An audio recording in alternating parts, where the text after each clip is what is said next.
বিধাতা বলল, মা কাঁদালে কাঁদিতে হয় এ কথাটি মিথ্যা নয়। কেউ যদি কাউকে কাঁদায় তাকে একদিন না একদিন কাঁদতে হয়। মনে পড়ে মা, ত্রেতা যুগে তুমি ছিলে দশরথ বনিতা, নাম ছিল তোমার কৈকি মাতা। এই সচী মায়ের নাম কি ছিল? আরে মন থেকে বলুন, কৈকি মা। আপনারা জানেন, অবগত, এই কৈকি আজকে রাজা দশরথকে সুস্থ করে তুলেছিল স্বামী সেবা করে। দুরারোগ্য ব্যাধিগ্রস্ত রাজা দশরথ ঘরণীর সেবায় সন্তুষ্ট হয়ে দুটো বর দিতে চেয়েছিল। কীর্তন তো শোনেন, বর দুটো নিয়েছিল সেদিন না। এখন বরের প্রয়োজন নেই, এগুলো ডিউ থাক, যখন প্রয়োজন পড়বে আপনার নিকটে সে প্রার্থনা জানাবে। এবার কিছুদিন পর রামের অভিষেক, রাম হবে রাজা। আর কৈকেয়ী মা নিরজনে বসে বসে বনফুলের মালা গাঁথছে, ভালো কাজ করছে। কিন্তু এ জগতে ভালো কাজ করলে দেখবেন আশেপাশের মানুষ বাদী হয়ে দাঁড়ায়। কে বাদী হলো? কৈকেয়ী মাতার বাপের বাড়ির দাসী মন্থরা ছুটে এলেন। আরে কার জন্য মালা গাচ্ছিস? কেন? আমার ছেলে রাম রাজা হবে, রামের গলায় মালা পরাবো।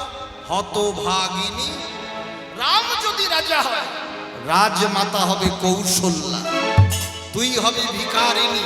উপায়, এখনই যা, স্বামীর নিকটে যে দুটো বর ডিউ রাখা আছে ওই ডিউ বর দুটো প্রার্থনা করে।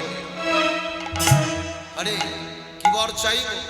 প্রথম বর চাইবি তোর ছেলে ভরত যেন রাজা হয়। আর দ্বিতীয় বর চাইবি 14 বছরের জন্য রাম কোথায়? বোম্বে বনবাস আছে। 14 বছরের জন্য রাম বনবাস চলে যায়। কুসঙ্গের বাতাস অঙ্গে লেগে ধাবিতা হলেন স্বামীর নিকটে। স্বামী, তব চরণে প্রণতি, আপনার নিকটে দুটো বর প্রার্থনা করতে এসেছি। হ্যাঁ বলো, কি চাও? তুমি যা কিছু মাগিবে মোর নিকটে আমি তাহাই তোমাকে প্রদান করব। বলো কি চাও? প্রথম বর চাই আমার ছেলে ভরত যেন রাজা হয়, কৈকেয়ী। আর দ্বিতীয় বর চাই 14 বছরের জন্য রাম বনবাস চলে যায়। রাজা দশরথ চোখের জলে ধরণীর মধ্যে লুটিয়ে লুটিয়ে রাম রাম রাম বলে কাঁদে। এ কি বললে তুমি? এ কি বললে? আমার রামকে আমি 14 বছরের জন্য বনবাস পাঠিয়ে দেব? রাম শূন্য এই অযোধ্যা? না না না, এ তো শোভা পায় না, এ তো শোভা পায় না। বাক্যবান অভিশাপ পাষাণ চাপা দিয়ে 14 বছরের জন্য রামকে বনবাস পাঠালেন। কে পাঠালেন? এই কৈকেয়ী। কাঁদবেন?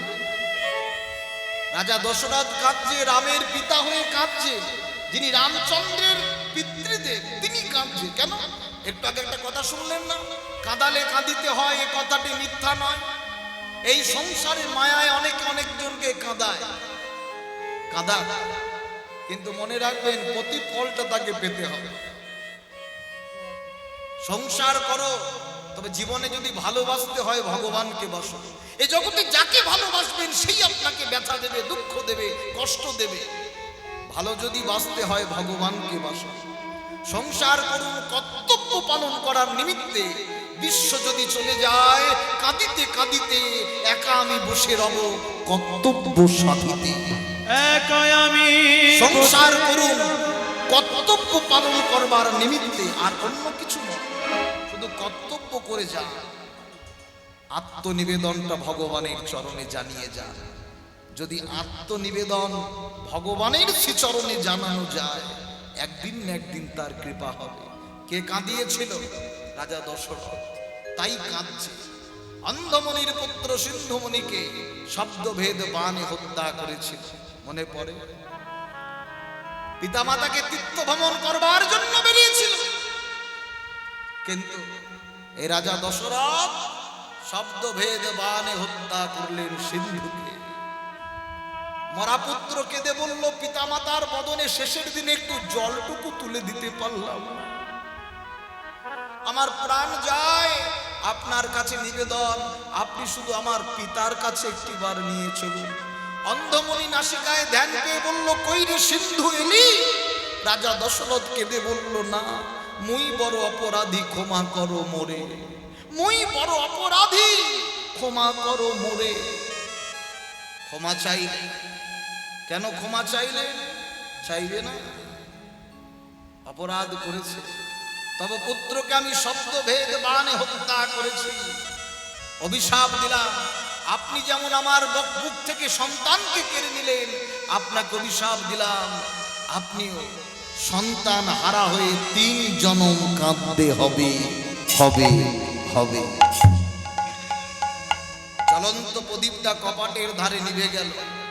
কৌশল্যা বুঝতে পারলো সন্তানের অমঙ্গল। আচ্ছা, রামের মায়ের নাম কি?